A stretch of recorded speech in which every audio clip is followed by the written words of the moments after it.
Welcome back to another episode on the J.A.T side.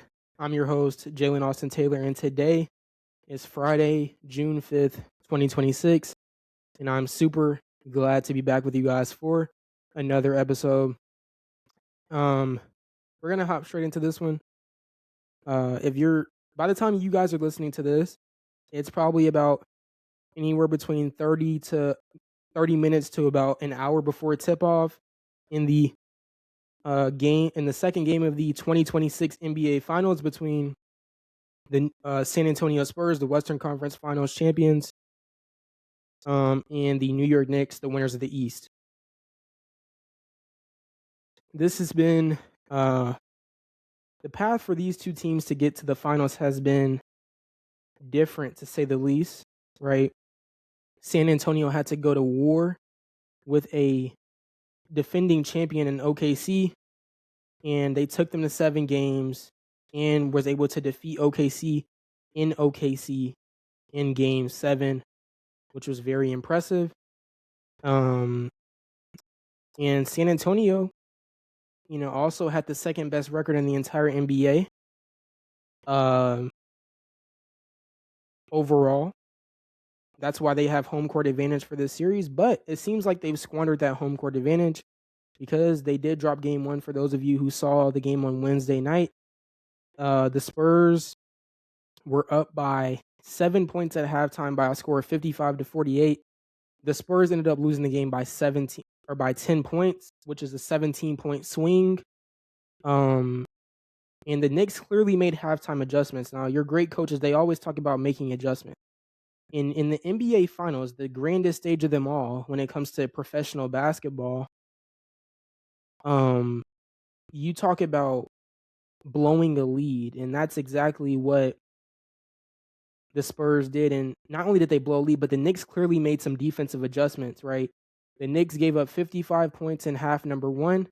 The Spurs the Spurs only were able to score 40 points in the second half, which was caused by the Knicks defense, which limited their offense of production very, very much, right? The Spurs were on pace to score 110 points at halftime. They didn't even crack 100. The Knicks were on pace to score 96, which would have still got them the win because of the way that they really clamped down on defense. So you have to give props where it's due to Mike Brown and the Knicks for staying calm, even though they were down on the road. They didn't panic, even when they were down by as much as 14 points in the second half. The Knicks never panicked, and their leader, Jalen Brunson, just led them all the way to the finish. He finished the game with 30 points, fittingly. Karl-Anthony Towns dropped 18 and 12, a double-double, with 4 assists. And then they also had some key contributions from OG Anunoby, who had 17. They also had some guys off the bench who brought them a spark as well. The Knicks shot 90% from the free throw line, just a hair under 90%, 16 out of 18. And one of those 2 misses was, of course, Mitchell Robinson, the notorious guy for missing free throws at this point. Everybody knows that Mitchell Robinson is a liability on the offensive side of the ball when it comes to shooting free throws and anything that regards shooting the ball unless he's dunking the ball.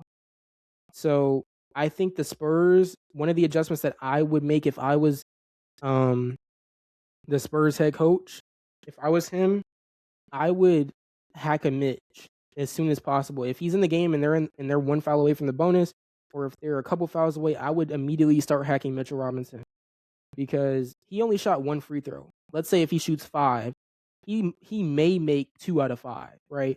May make 2 out of 5. And not only are you slowing the game down, but you're giving your guys a chance to rest, and you're limiting the Knicks' possessions. Because every time Mitchell Robinson goes to the free throw line, he's guaranteed to miss at least 1 free throw. So sometimes he misses both. There's been games where he shot 1 for 5, 1 for 6 in the playoffs. So if I'm blanking on the Spurs head coach name right now, but if I'm him, I am going to I'm honing in on the hack and miss strategy. The Hawks did it. The Sixers did it, even though they got swept. The Cavs did it, even though they got swept. But it has proven to be successful so far. And Mitchell Robinson, the bottom line is he's only in the game for rebounding and defense. They're not expecting Mitchell Robinson to score the ball, and they're not expecting him to give them anything besides defense, protecting the rim specifically, because he can't really guard anybody on the perimeter as far as I've seen. And then, he's just a big body to have down there in the paint to get rebounds. So the Knicks know what they need out of him, and it's smart, but the Spurs have to attack that, right? I know Mitchell Robinson only played 13 minutes, but if he only played 13 minutes, then you need to make sure when he's in the game that you're fouling him, especially, like I said, if they're 1 or 2 fouls out of the bonus, put in a player who may not play a lot and just have him go hack Mitchell Robinson. Just have him hack him, because if he's not going to play, you might as well use the fouls. You can't take the fouls to the next game. Just literally put that player in, foul Mitchell Robinson until they get in the bonus. And then that guy fouls out, put in another guy. Put in another dude who doesn't have a lot of playing time coming his way. Let him foul. If they continue to keep him in, I foul and they take him out. Eventually, they're going to have no choice but to take him out because he's not going to make the free throws at a high rate. Now, a betting man would put money on the fact that Mitchell Robinson will not, if he shot 10 free throws, I think a smart man would put down $50 that Mitchell Robinson would not make at least 6 out of those 10. Meaning that at the maximum, he would make 5 out of 10 or 50%. And I think that's a pretty smart bet with the way that we've seen Mitchell Robinson shoot the ball from the free throw line. But if Mitchell Robinson decides to turn into, Steph Curry, Larry Bird at the free throw line, he starts knocking down free throws at an 80-90% clip, and he shoots over 5 attempts, hey, all you can do is give him props for it. But that's not what he's shown anybody through the first several games of the playoffs. Now, we got to talk about the New York Knicks. The New York Knicks are on a generational run. And I'm not glazing, I'm not hyping them up. They are literally on a generational run. Look it up. The Knicks are the only team in the last 9 years to win 12 straight games in the playoffs. That's what their current win streak is in the playoffs, 12 games. It moved to 12 after game 1. The last team, and if you know this, if you already know the answer to this question, go ahead and, without looking it up, go ahead and type it in, like the comments or, wherever you're listening to this one. Go ahead and type it now. I guarantee you might get it. If you really know ball, you might get it. But it may shock you. The last team to win 12 straight games in the playoffs was the 2017 Warriors. Obviously, that team was stacked. You have KD, Steph, Clay, before all the injuries. And you have other guys as well that were big pieces apart. I think Harrison Barnes is still on that team. They had a lot of guys who's currently on the Spurs right now. You had a lot of guys on that team who were really good players. But of course, when you have Steph Curry, KD, and Clay, of course, people aren't going to pay as much attention to all the other guys surrounding them. But that was a complete team that Golden State had for those several years that they were feuding with the Cavs. So my whole point in saying that is we haven't seen a team dominate like this in the playoffs since that super team. Now, would we say the Knicks are a super team? Me personally, I wouldn't. That's just me. Have they been playing like a super team in the playoffs? Yes. But coming into the playoffs, would I identify the Knicks as a super team? There's no way. So for me, the Knicks have went really and turned their game up a whole nother level. Now, some people before the finals were saying, oh, it's just because of the competition. They're not playing anybody. Anybody can beat the, Sixers by 40 or whatever.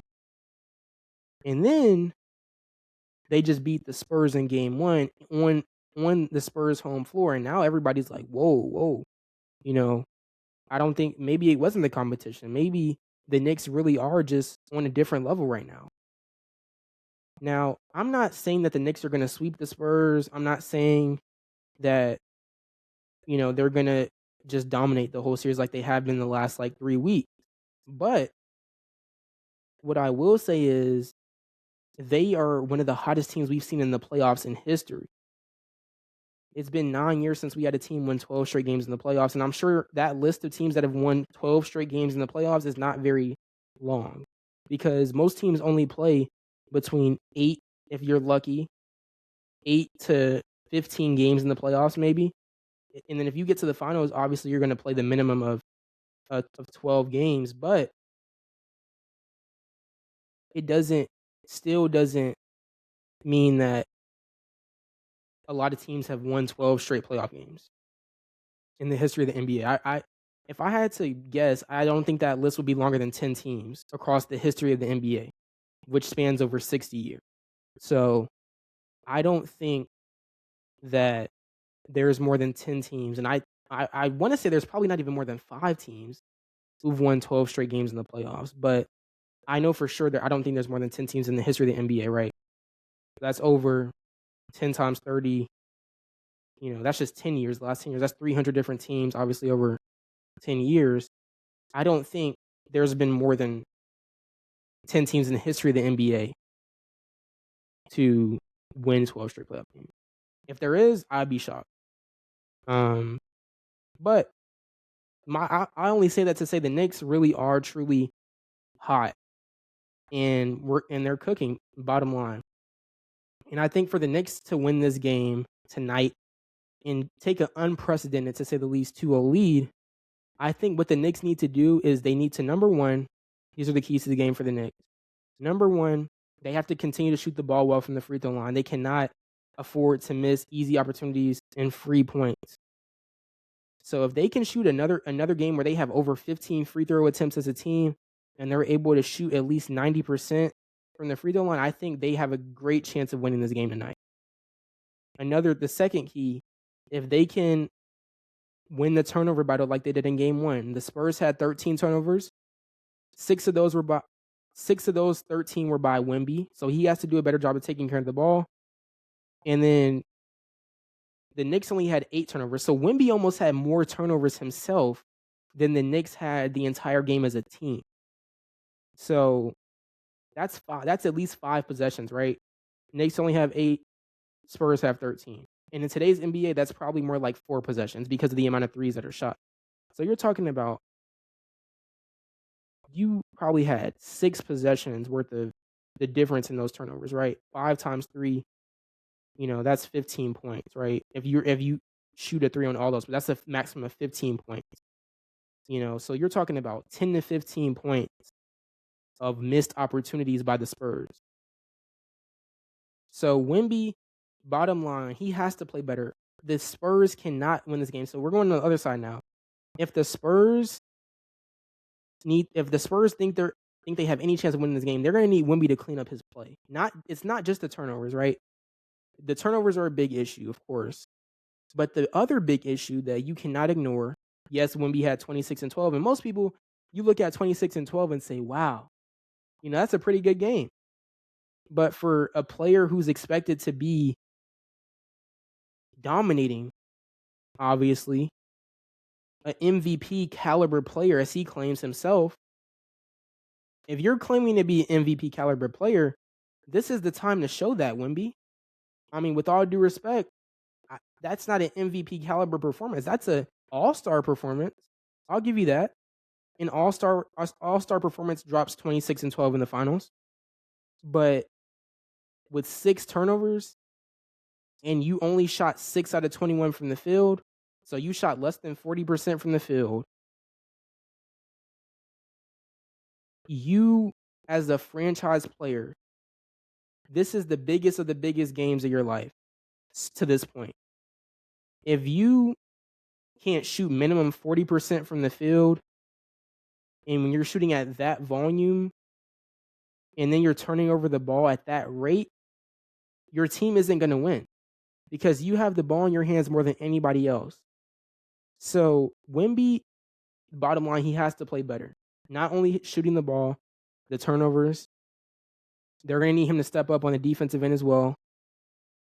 And he's going to have to be the X factor, because you saw what happened in the OKC series. When Wemby took over, that's when the Spurs were at their best. Game 1, they storm into OKC, hostile environment, 20,000 fans screaming the whole game, double overtime. They won, but why did they win? Why did they win? Because Wemby had 41 points, 24 rebounds, and 3 blocks. That's why they won. Without Wemby, if Wemby has 26 and 12, guess what? The Spurs don't even make it to the first overtime. Wemby in the first 3 wins against OKC in the series. I'll go back to last episode, which I mentioned this. Wemby was averaging 34 points, 14 rebounds, and 3 blocks in the wins. So I think he's going to have to do something similar to that if the Spurs are going to have a chance of somewhat retaining some home court advantage here. And they're going to have to get one in New York. And there hasn't been an NBA Finals game in New York in almost 30 years. Those fans are going to be wild, to say the least. Those fans are going to be so amped up, it might break a record for the sound in that building. That building is going to be rocking. I believe it's Sunday night. That building is going to be rocking on Sunday night when the Spurs come into Madison Square Garden. The Knicks have not hosted a finals game in 27 years.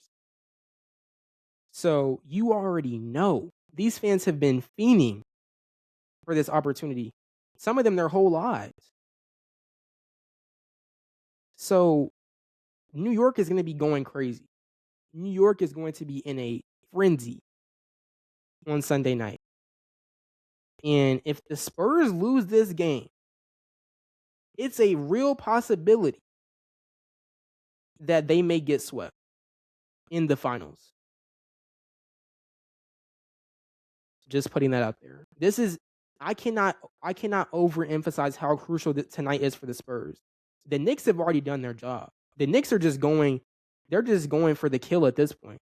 The Knicks already stole one, which is what you aim to do as the road team in a playoff series. You want to steal one of those first 2 games if you don't have home court advantage, because you want to steal that home court advantage. With the Knicks have already stole the home court advantage. Now the Knicks are going for the kill. And if Wemby has another performance like the one he had on Wednesday night, I think the Spurs may be facing defeat very, very quickly. And their season may be coming to an end in about 4 or 5 days. So my message to the Spurs, you gotta get Wemby to show out tonight. He needs to have at least, this is my prediction, if the Spurs are going to win tonight, Wemby has to have at least 35 points, at least 15 rebounds, and at least 2 blocks. He's going to have at least 35, 15, and 2 for the Spurs to win tonight. If he doesn't, unfortunately, I think the Spurs season may be over in like 4 or 5 days. And that's just the bottom line. So that's all I have for you guys today. I hope you guys enjoy Game 2 of the NBA Finals. Until next time, I'm your host, Jalen Austin Taylor, and I'm out.